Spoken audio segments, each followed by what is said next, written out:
Whatever you saw on the thumbnail is absolutely true. Flipkart is running in losses since last 1 decade and it hasn't touched profits once in these years. And yet we may see massive events like Big Billion Days. And how this even possible? What exactly investors are seeing in investing on this business model despite years of losses? How did a loss-making company manage to acquire PhonePe, Mintra, and e-card and other small businesses? In this video, we'll cover Flipkart's major mergers and acquisition and stats of Flipkart and how Flipkart is still sustaining in the market and what was the reason for Flipkart losses and from which streams Flipkart is earning. We'll be covering all these topics in this video and let's start with today's case study.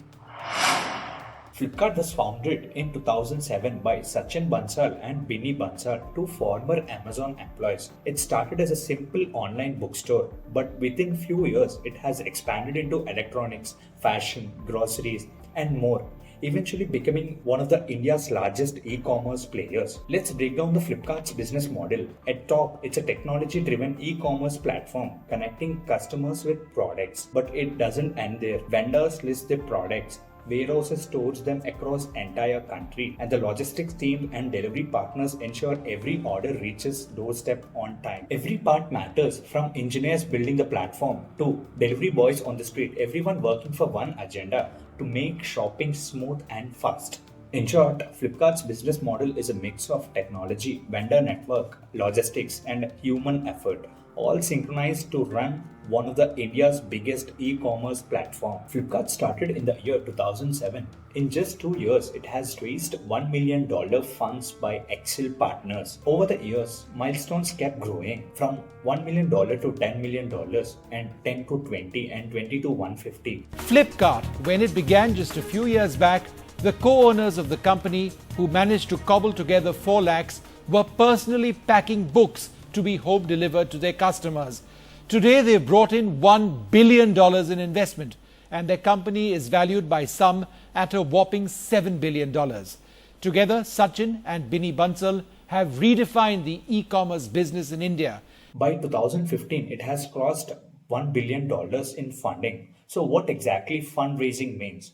So let me explain it clearly. Fundraising means company collects money from the investors to grow their businesses. Startups usually raise funds in rounds. The first one would be seed round. Seed round is nothing but raising funds from family or friends to develop your idea. So that's called seed round. And the next one is angel round. Angel round is nothing but companies approach investors, ask them to invest in their business model. If the investors like the business model, they're going to invest on this business. So this is called angel round. And after that, then comes the venture capitalists, venture studios. In venture capitalists also, there are some series based on levels A, B, C, based on company's growth, expansion, and ideology. Based on that, these series comes in. And when it comes to venture studios, slight difference between venture capitalist and venture studios. So venture capitalists won't involve in the business, but when it comes to venture studios, they take the idea and develop along with the company. So this is called venture studios. And then comes the later stage, that's an IPO, initial public offerings. A private company offers its shares to the public in the stock market to raise capital, to expand their businesses in new regions. And for this reason, companies come public and offer their shares. If public believes this company grows in the future, so they'll be investing in that company or brand. So then if it makes profit, they'll be getting profits from that company. And if that company doesn't go well, and they'll end up in the losses. So this is how stock market works. Same likely, Flipkart raised $1 billion by 2015 and they are planning for an IPO in the future in 2026 or 27. Now let's come to the Flipkart's mergers and acquisition. Mergers and acquisition happen for a strategic reason. So if a small company performing well in the market, so they try to acquire it immediately so that it won't be a future threat for the bigger companies. Behind mergers and acquisition, management consultants from Big 3, Bain, BCG, McKinsey, or from Big 4. Usually these big chains work with Big 3 and Big 4 companies and they build strategy, whether to acquire that company or not, what are the future threats and opportunities. They do SWOT analysis, strengths, weakness, opportunities, and threats. So based on that, they'll acquire a company and so usually acquisitions will happen like this. Flipkart used acquisition strategy effectively over the years. It acquired Myntra in 2014, which is an horizontal integration. Horizontal integration means buying a company which is into the same segment. This helped Flipkart expand its fashion segment and reach more customers. In 2015, Flipkart acquired eCard, which is a logistics business, and in 2016, Flipkart acquired PhonePe, which is a digital payments app. So these are vertical integration. Vertical integration means buying a company which is in different stage of business chain. For example, if you're running a bakery, if you tries to buy a flour mill, which is a part in previous stage, so you have to get raw materials from that flour. So if you're buying that, so that's called integration. And same likely, Flipkart has applied with eCard and PhonePe. eCart is in logistics and which helps to manage their inventory and deliveries to the customers. When it comes to the PhonePe allowed Flipkart to manage payments more efficiently and to improve overall shopping experience. Then came the biggest move in Flipkart's history. Walmart inks a mega deal to acquire 70% of shares in India e-commerce biggie Flipkart. The estimated $15 billion deal gives Walmart nearly 70% shares in Flipkart. The largest ever merger and acquisition deal value Flipkart at over $20 billion. Walmart acquired majority stake in 2018. Despite Flipkart's huge sales, the company had been running in losses for years. Investors were looking for a break and a profitable exit. Walmart bought massive investment, global expertise, and supply chain strength. Even after acquisition, Flipkart continues to operate at loss, but the deal gave the company stability and resources to compete with Amazon. In short, Flipkart's mergers and acquisition have been growth, strategic advantage, reducing competition, and gaining new capabilities. So, for all crucial for scaling in India's competitive e-commerce market. Flipkart stats since last 5 years. Everyone sees Flipkart Big Billion Days, flashy discounts, thinks Flipkart is rolling in the profits. But here is the reality. Behind all the glitch, Flipkart has been running in losses since last few years. And when company losses, it's not just on the paper. Real investors are facing the crisis. Let's break it down year by year. In 2021, Flipkart got 2,445 crores loss, and in 2022, it was 7,800 crores loss, and in 2023, it was around 5,000 crores loss, and in 2024, it was 2,358 crore loss, and it was expected 5,000 crore loss in 2025. So this is what the stats since last 5 years that Flipkart has been facing all the crisis. But who actually bears this all losses? It's the investors, the people and the organization who have put the money into Flipkart's expecting growth and returns. These include venture capitalist firms, private equity investors, and global giants like Walmart, which holds 77% of stake. It bought it for $16 billion. Every rupee Flipkart spends on marketing, tech, logistics, or acquisition, it's a risk of investors' stake. Investors who are riding roller coaster of risk and reward.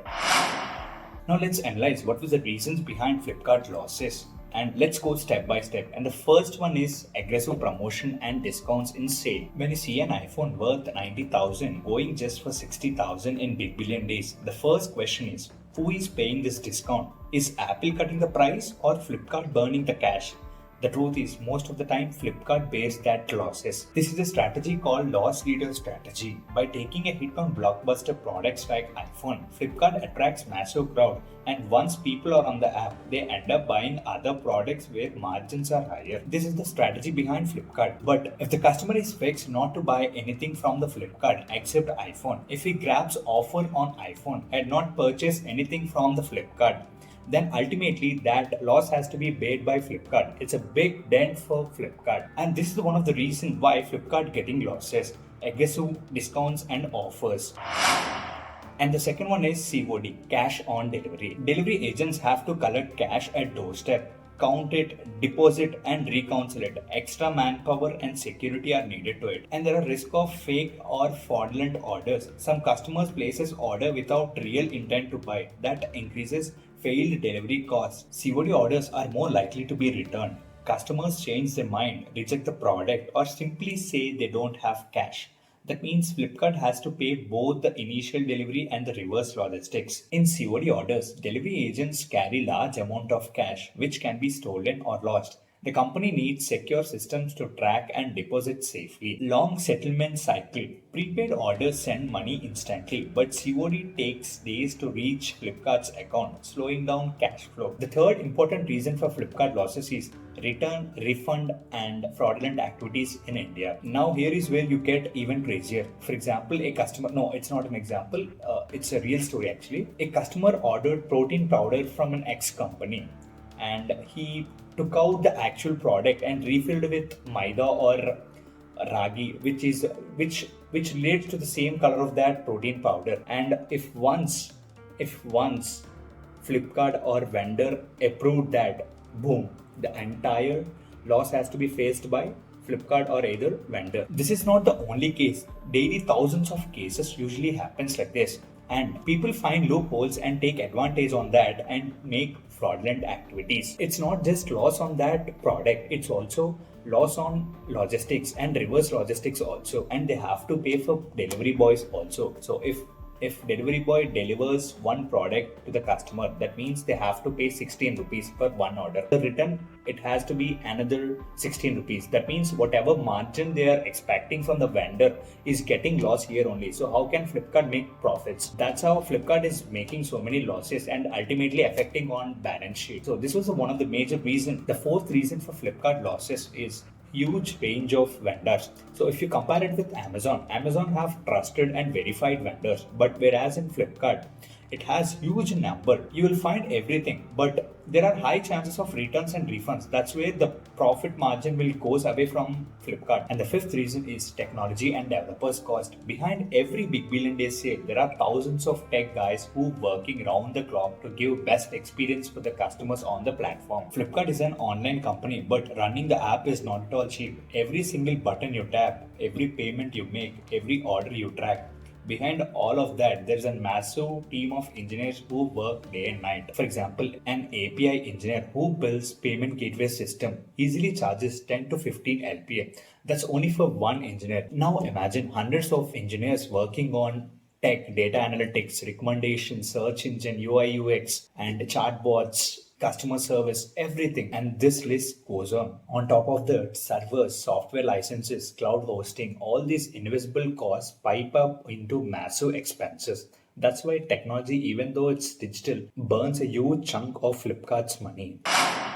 And the sixth reason is delivery charges. Even after 15 years in the market, Indian customers just hate paying that extra 30 or 40 rupees for delivery. Why? Because Amazon Prime has giving everyone with free delivery. If Flipkart charges, customers simply switch. To stay competitive, Flipkart has to absorb delivery costs themselves. Another hit on profits. These are some of the reasons which directly or indirectly affecting Flipkart's balance sheet. All these losses are huge, but Flipkart's had deep pockets, investor support, and strategic planning to keep going. Snapdeal, on the other hand, faced similar challenges: discounts, COD issues, returns, tech costs, but couldn't sustain itself in highly competitive market. Eventually, Snapdeal had to shut down their major operations.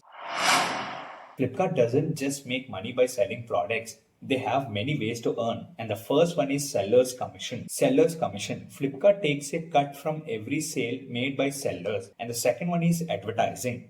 Brands pay to show their products on the app. And third one is logistics. E-card deliveries for Flipkart and other companies, and Flipkart Pay Later or EMI. They earn from interest and bank partnerships. And the fifth one is subscription. Flipkart Plus. Let's conclude Flipkart's case. You have seen how Flipkart is earning and how Flipkart getting losses also. So in business, if expenses overweight on revenue, then it considered to be a losses. The same thing happened with Flipkart. Expenses still overweigh the revenue. The company spends more than it earns to stay competitive, delivery faster, and give best offers. In business language, high burn plus low net margin is equals to losses, and that's exactly what Flipkart is facing. So even though Flipkart is India's e-commerce giant, it's still fighting constant battle between growth and profitability, and that's what makes its journey as so fascinating. If this type of content excites you, do subscribe for my YouTube channel and wait for upcoming videos. Thank you.